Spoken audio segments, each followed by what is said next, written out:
Mountain bike downhill racing is alive and flourishing in Thailand.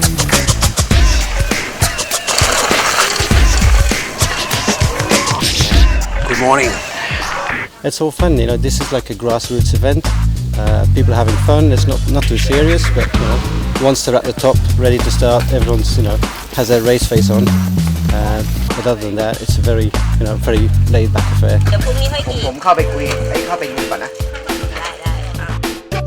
Basically, try to get the people to come together and ride their bike and have a good fun race. Not so serious. You can tell that people come here, they know each other very well. They make jokes, they chit-chatting and having beer after the ride together. So that's kind of the ambience that we have here at our series. The foothills of the popular seaside city of Hua Hin was the latest venue for the fourth leg of this year's Thailand Gravity series. Yeah, just in the last, I would say, last 5 years, branching out a bit more, people more into bikes now. The mountain bike community is quite small in Thailand, so I would say that any mountain biker who fancy going downhill will come enjoy our event.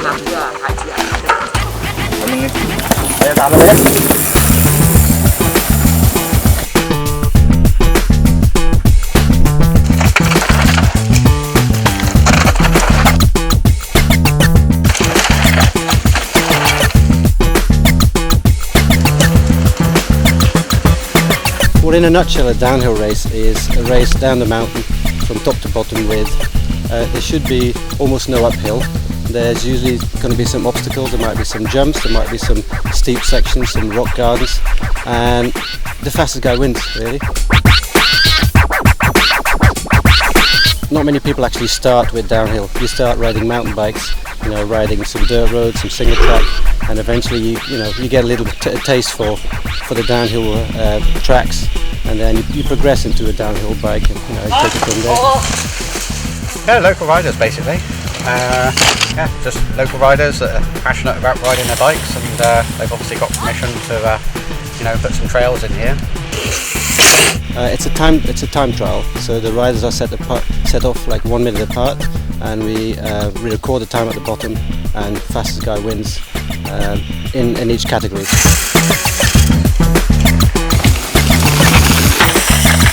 And then the next step is then you enter a race, which takes usually a little bit convincing, because you watch these races and you think that's not for me, but eventually you go in the race and it's all fun.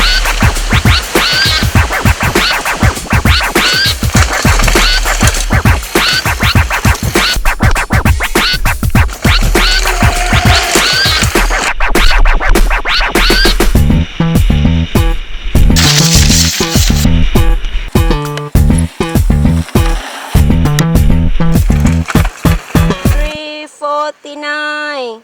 120 long-term expats, international tourists and riding stars, plus a large Thai contingent of enthusiasts converged for the weekend event. My name is Thanaporn Jadupheng from Thailand. Okay, Neil Avery from Wales in the UK, but I live in Chiang Mai, Thailand. My name is Milad and I come from Iran. I'm Joris. I'm a Belgian expat living in Bangkok, and I've been here for 18 years now. I'm Nico Vink. I'm from Belgium, 32 years old, and we're in Thailand. It's fun. It's a fun track. It's loose, rocky. It's not too long, which is good. What we do, I would not consider extreme, although there are some technical sections and there are some incidents, but there's other competitions that are really extreme where people jump off cliffs. It's a cool track. I like it. It reminds me of racing back home in Belgium. It's tight and tight corners. It's super dry now and dusty, so it will be interesting to see the local kids push their limits, and they're super fast now. The real leaders of the pack in this competition are the elite riders and the junior riders. I mean, they're just how they get down that mountain that quick, I don't know. And these guys, I think the quickest guy here is about 14, 15 years old, Thai local, and incredibly talented, incredibly quick. I would easily on par with European level for sure. Yeah. A convoy of pickup trucks was commissioned to repeatedly drive up and down the mountain so as riders could practice as many times as possible before their moment of glory. Yeah, 4 runs this morning. Normally we will have 3 to 4 races a year for the series. So it depends on the readiness of the trail where we want to go. For example, like Hua Hin, we have a few trails to choose here. So for Hua Hin, we just need to ensure that the uplift road is okay for the car to go, send the riders and coming down from the start to the finish.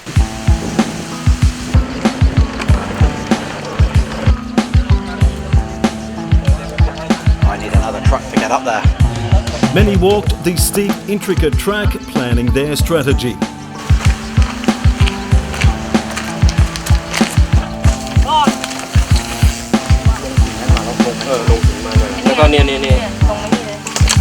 Over track the first time, so we go down to take the line. Right now is the most technical from the track. Yeah. So be careful for puncher as well. But the track is good. It's quite smooth on the few techniques. Good. I had a crash, so I'd like to work on that turn one more time. It's pretty soft. It's really well done, secure. Doesn't go too fast, I guess, so, but yeah, it's always on the edge a little bit. For the uninitiated, it looked extreme. In most cases it's important just to keep your speed up, to keep moving. If you go too slow, a lot of it's more difficult. So the faster you're going, in essence, the faster you're going, the easier it is. Yeah, it's a good track, good, nice little flowy and good little jumps. I think we enjoy the courses very much, and the technicality of the course is why we do it. I used to race on my cross-country bike on a downhill. The first time I raced, I won because I was the only girl riding on that race, so I won the race. The nerves really come always when they count down on the start line. I always have butterflies in my stomach, ready to go, because you know you can do a dozen practice runs, but this one is the actual. You can't make any mistakes, and if you do, you can't think about them. You've got to recover quickly and just get back on it. Yeah. So every time I get nervous, that's all. Yeah. I think I'm pretty sure everybody else does. At speed, there was very little room for error. Between the drops, rocks and trees, to go home with simply a few bruises is to emerge relatively unscathed in this sport. Yeah, I've shoulder off, knee off, vertebrae in my back, which is half the size it should be somewhere. So yeah, so we've had some, in my earlier days, some pretty big offs, like, you know. Categories were based on age, gender and kind of bike.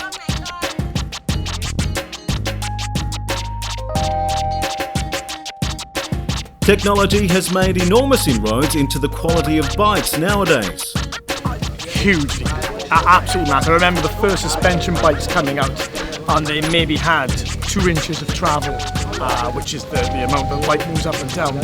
So what you see here today, bikes 8 and up to 10 inches of actual suspension travel, and not far off what you would get on an actual motorbike these days. Yeah. Say 10 years ago all the wheels were 26 inch and then they started with 29 inch and now it seems like they've settled on 27.5 inch size. So all the new downhill bikes are kind of 27.5 inch.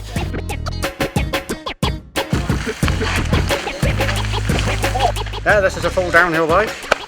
Before I was riding my enduro bike, which I'm still racing. That's in the free ride class. This one's in the downhill. More travel, so it's more luxury going down. Softer ride, more control. Safety is paramount. Years ago, we didn't even used to wear helmets when we rode as kids, you know. But these days, we turn up in the full. I prefer soft armour because sometimes the plastic armour can be too much. But you see guys here just there with the full-on carbon fibre neck braces, which in the event of a crash will stop your neck breaking. Helmets we like to wear, full face, full structure. So if you do come off, the helmet doesn't break and your entire head's protected. They're mostly carbon fibre because they're quite light because your head's quite like a good 5 kilos, so you don't want to add extra weight to it, you know. So yeah, keeping everything light and impact effective is the type of gear we aim for. When the racing was complete, it was time to unwind with some games, prizes and frivolity.